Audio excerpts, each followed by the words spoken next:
At Quahog Honda and Subarus, we got Hondas and Subarus.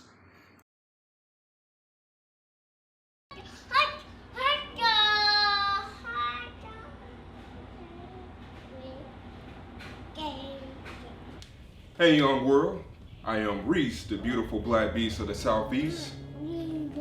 Join with me today, I have my brother Marvin and my nephew Zayden.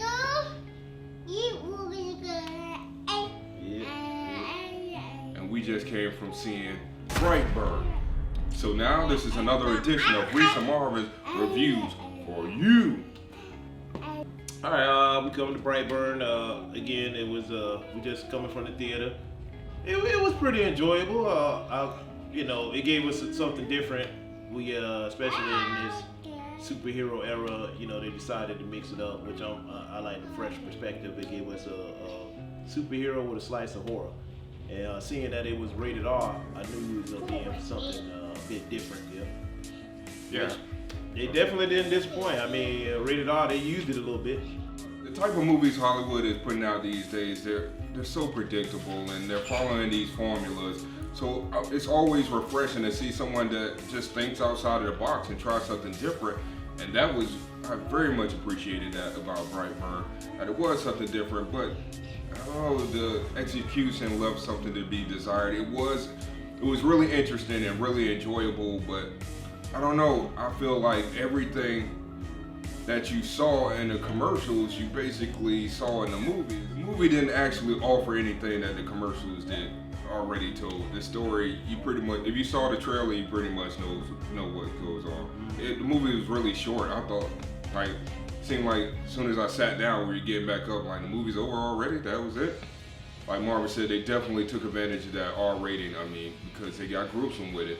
You know, as I was driving, I did a quick Google because I was like, oh, is there really? Well, when you see the movie, BRIGHTBURN is not just the title, but that's the name of the town it's happening in. So I thought, when I'm thinking BRIGHTBURN initially, I thought, well, okay, since in the trailers you see him using his laser, so I'm like, oh, it's bright, but it's a burn, BRIGHTBURN. So I thought it was a play off of that. But the actual town that it's happening in is called BRIGHTBURN, Kansas. So then when I Googled it, I'm like, damn, is there really a BRIGHTBURN, Kansas? And then that's like, what was it? No such thing as BRIGHTBURN, Kansas.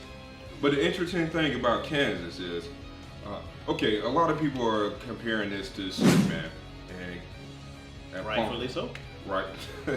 I mean, that's obviously where they got the source. You know, I mean, come on. I mean, you see the trailer, you see the powers he got. They're damn near identical. I mean, the comparisons. But there's one other thing you can compare it to, which Maurice said, and which I initially didn't even think of, but Goku. Yes. Everyone wants you to think that they're comparing it to Superman. No, I don't think that's the case at all. I think this is Goku's real story. If you look at the Dragon Ball anime, the Saiyans are a race of warriors that their whole business, their whole monetary gain is by taking over planets, conquering planets, and using them for their resources.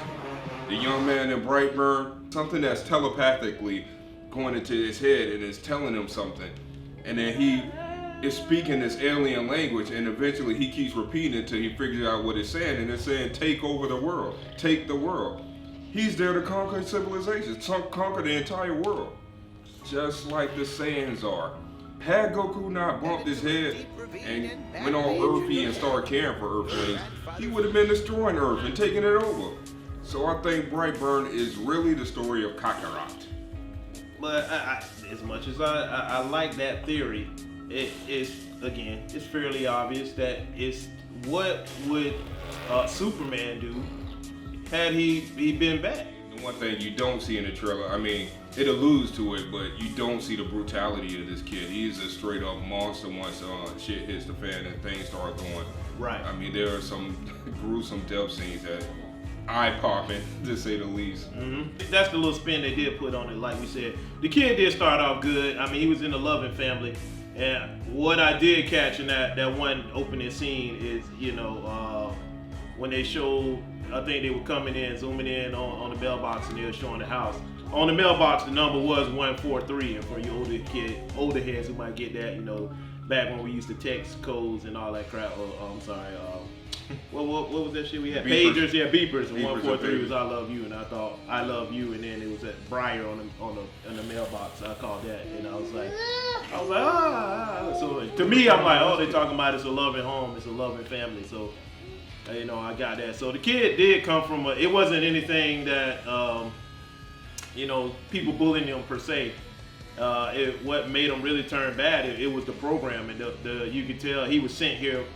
And like Maurice said, when he started deciphering the code, it came from his program. And wherever planet he came from, wherever these people, you know, they conquered, at that particular, his age, all of a sudden, you know, the program and whatever they implanted in him, it started making him feel, you know, this hatred and anger, and he stopped caring so much and became really hostile. You know, they did so much foreshadowing right in the first few minutes of the movies. Like, they showed a bookshelf and they had like an orgy of evidence that they were having infertility issues and what have you. When the kid was introduced to the family, you know, they show a little montage of him growing up and stuff.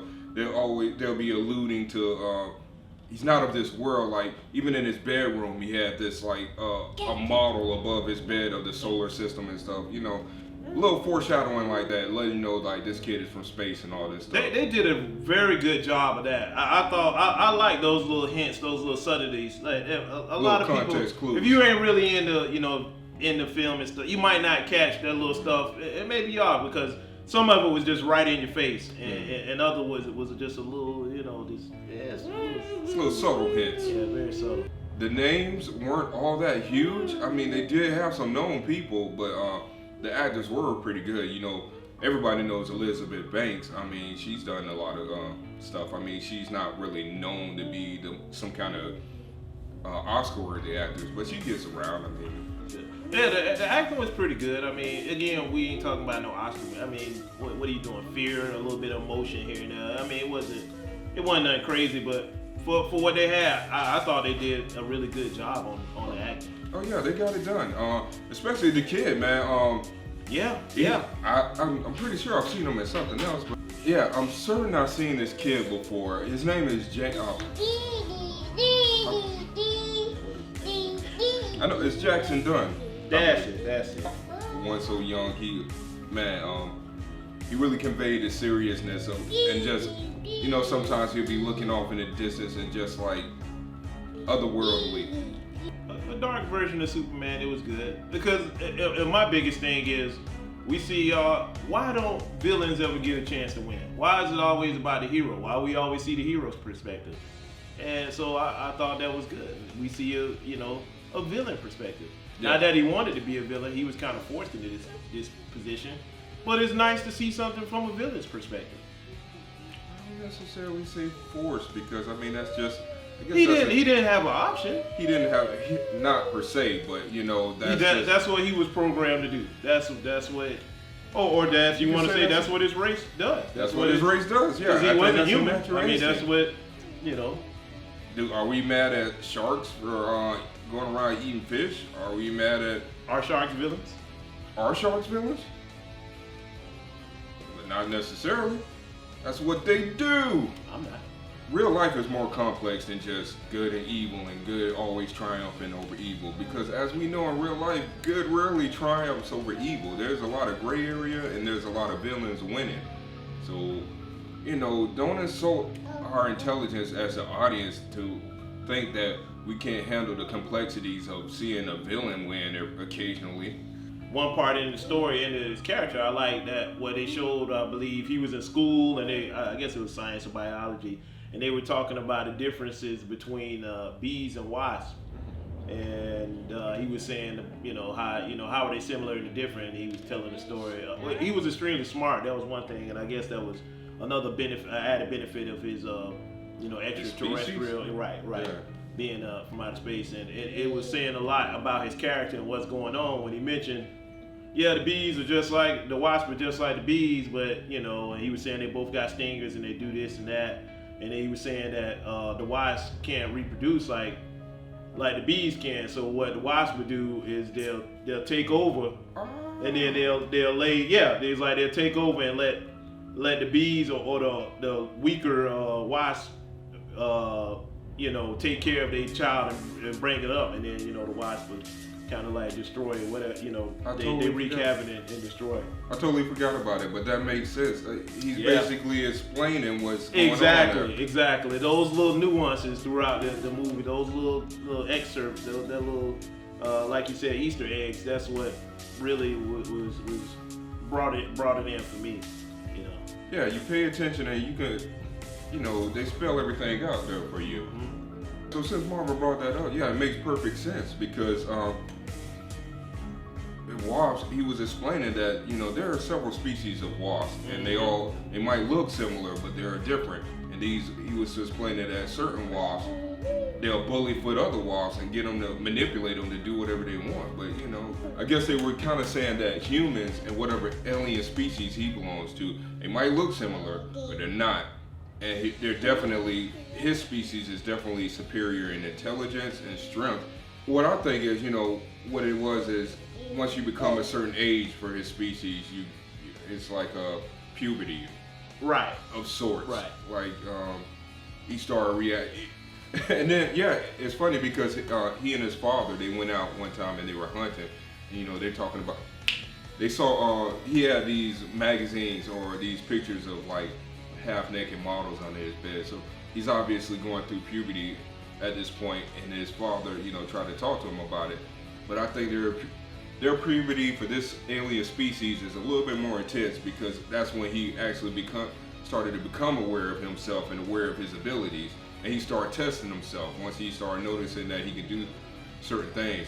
Which also I thought in that chat, though it was supposed to be meaningful and he was trying to, you know, teach him about his feelings and things. Okay, I thought it had a double side effect because he was like, you know, to the girl, I think he was like, well, if you're feeling this way, you know, it's just okay to do it.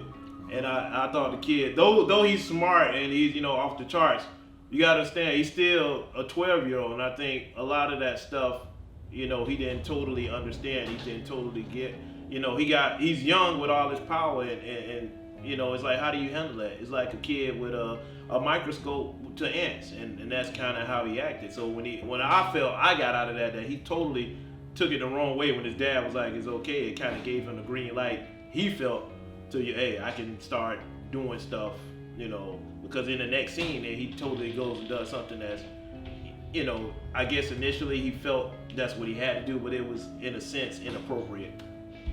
At the end of the movie, he was still doing his thing, harassing the good people of Earth. So yeah. So yeah, if you go ahead and support BRIGHTBURN, if it makes enough money, if you enjoy it, there will be a sequel. I can guarantee you that. Hero, you don't call it that. Anti-hero. He's a villain, straight up villain. Alright, he's a straight up villain. He saved no one. Yeah, that's for damn sure. His mission is to destroy. There's no anti-heroes. They save, but on their own, with their own reckless abandon. Well, okay, my bad. He's a villain, no doubt about it. Wrap up this session of recent Marvel reviews. Don't let your distractions hinder your actions. Peace, young world.